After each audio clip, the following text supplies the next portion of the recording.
When we're practicing mindfulness meditation, it's more than just placing our bare attention onto an object. We can bring certain attitudes to our practice which really help to enrich the practice. And I really love the analogy of helping us to cultivate a garden, so that if we would like our garden to flourish, obviously we need sunshine and water and compost and good soil. All of that is really important, and so too are these other attitudes or pillars or whatever you'd like to call them, to help to enrich, enhance and nourish our practice. So I'd just like to take you through some of them. It's said that there are 7 attitudes, and so we're going to go through those 7, and then I'm going to say a little bit more about the 8th that I've put on the board. So the beginner's mind, so bringing our beginner's mind to a practice, and this is very much about setting our intention.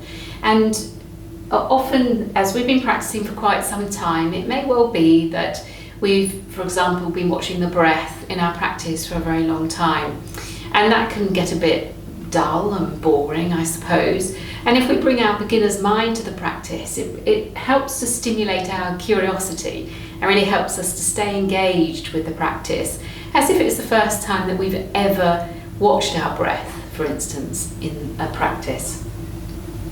An attitude of non-judgment is such an essential part of mindfulness, of mindfulness meditation, but also taking that meditative approach out into daily life. So non-judgment of our thoughts, of what's gone on for us in the past, of all the things that are arising in our body, heart and mind in that moment. Just developing that sense of being non-judgmental about ourselves, and the knock-on effect of that is we become less judgmental about other people too, to help us to feel more connected and part of a community.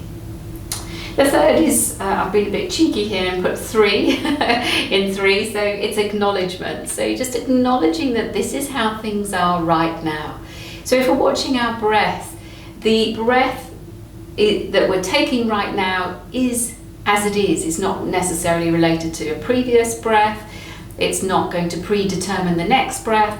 Just acknowledging that this is how it is right now, or this is how I'm feeling, or this is the experience in my physical body. And so that can lead to a level of acceptance, just accepting that this is how things are right now, as we let things be. So we're not trying to change anything, we're just letting them be and accepting things as they are. Non-striving is a really important attitude to bring to practice. So if we're striving for something, often we get sort of a blinkered view, a tunnel vision. You know, I want to do this practice because I want to feel so much better, I want to be more relaxed, I want to be able to concentrate more, or whatever it is. If we bring that striving attitude, it means that we lose the capacity perhaps to be able to have more positive effects from the practice, or to experience the practice in its fullest sense. So non-striving within our practice can help us to be less striving out in our everyday life.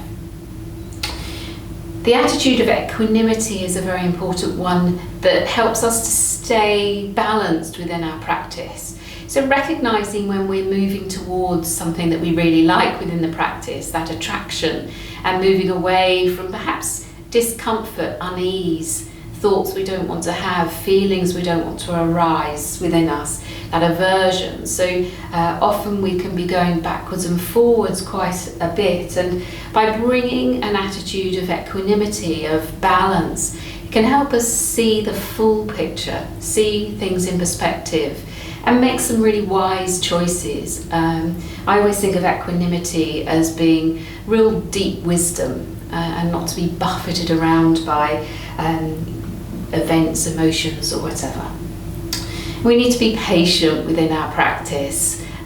Things change within our practice on a moment by moment basis, and sometimes we can go through a period of time when we're practicing regularly and we can feel the benefits, and other times we may continue our practice and things are not going quite so well in the practice.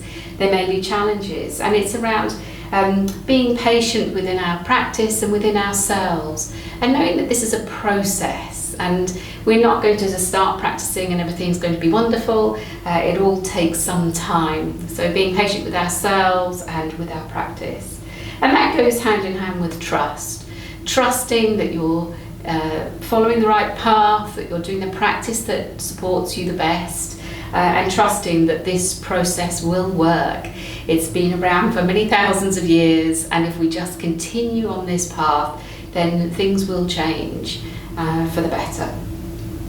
And then the last one is self-compassion, which I always like to add. I know that it's implied within the first 7, but I really do like to make a point of it, to say that by bringing a self-compassionate attitude to whatever is there for us in that moment, during our practice or during our lives, it can really help to support us much more fully so that we can flourish. Our mindfulness practice can flourish, but our health and well-being can flourish too.